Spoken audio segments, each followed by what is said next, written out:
Você já sentiu o silêncio falar mais alto do que qualquer grito? Foi exatamente isso que aconteceu naquela noite quente nos estúdios da TV Cultura. O ar estava pesado, como se o estúdio inteiro estivesse prestes a explodir, não de som, mas de tensão. Desde o início, era visível que aquela não seria apenas mais uma gravação do tradicional Roda Viva. A plateia, normalmente agitada, estava muda. Não era respeito, era expectativa. Todos sabiam, algo fora do comum estava prestes a acontecer. No centro do cenário, o logotipo iluminado do programa parecia um farol sobre o campo de batalha. Amanda Klein, de postura elegante e olhar firme, ajeitava os papéis com a precisão de quem está prestes a lançar a primeira flecha.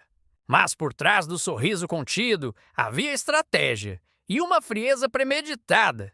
Ela não estava ali para conduzir uma entrevista.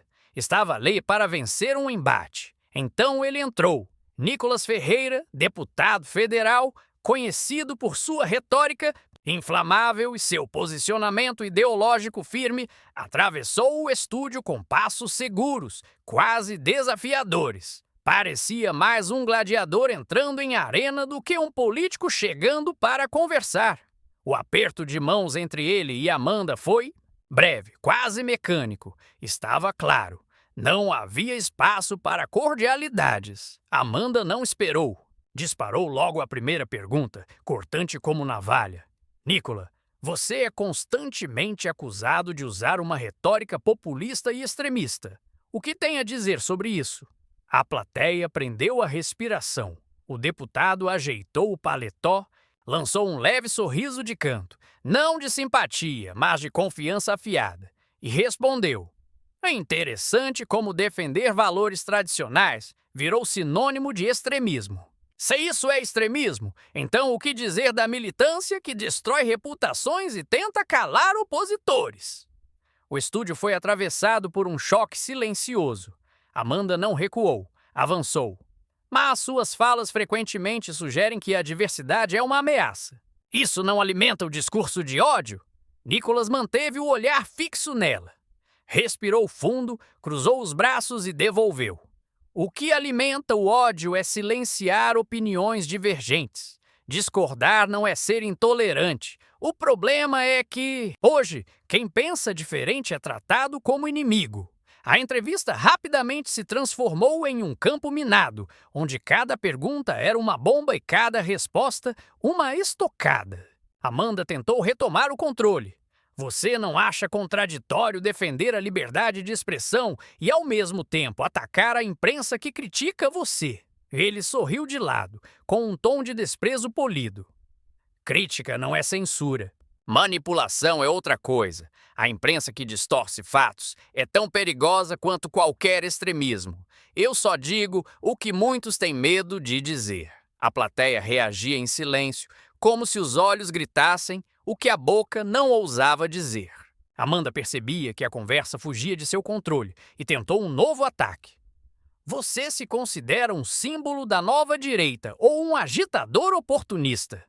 Dessa vez a resposta veio como um martelo. Sou alguém que fala o que precisa ser dito. Se isso incomoda, o problema não é meu, é de quem não quer ouvir o outro lado. A tensão aumentava a cada segundo. O embate havia deixado o campo da argumentação e entrado no território da guerra de narrativas. Amanda insistia em cutucar os pontos polêmicos, tentando forçar o erro. Nicolas respondia com calma inquietante, como quem já havia treinado cada linha para desmontar os ataques. Ela tentou usar uma carta pessoal.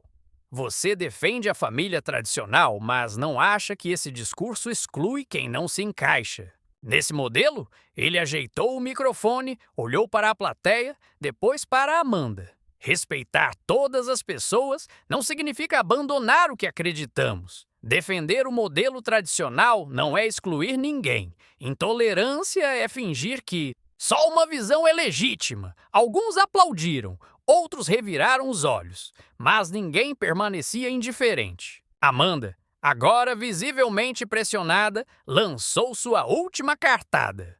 Você já inspirou discursos extremistas. Não se sente responsável pela polarização que cresce no país? Nicholas, sem levantar o tom, respondeu com algo que soou como um veredito. Se for assim, toda a violência inspirada por discursos de esquerda também deveria ser atribuída aos seus líderes. O problema não são as palavras, é o duplo padrão.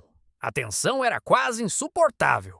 Amanda sabia que estava diante de um adversário que não apenas resistia, mas devolvia os golpes com ainda mais força. Ela tentou recuperar o controle com uma pergunta final. Se pudesse mudar algo no debate público de hoje, o que seria? A resposta veio sem hesitação. Eu acabaria com a hipocrisia. Chega desse teatro onde só um lado pode falar. Chega dessa farsa de diálogo. O povo tem o direito de ouvir todos os lados e decidir por si. A plateia explodiu. Murmúrios, aplausos, olhares desconcertados. Amanda, pela primeira vez, ficou sem palavras. Seu olhar antes confiante agora carregava algo entre frustração e respeito silencioso. O apresentador Pedro Bial, que assistia à cena quase como um espectador privilegiado, respirou fundo e disse o que todos estavam pensando. Bom, acho que falamos tudo o que havia para ser dito.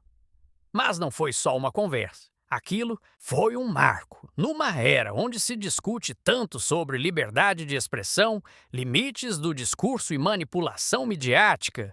Esse confronto ofereceu algo raro, um espelho incômodo da sociedade brasileira. E por mais que você discorde de um lado ou outro, uma lição ficou clara. Quem domina a narrativa, domina a arena. Esse não foi apenas um episódio do Roda Viva. Foi uma batalha pela voz do povo, pela hegemonia do discurso, pela alma de um país em ebulição.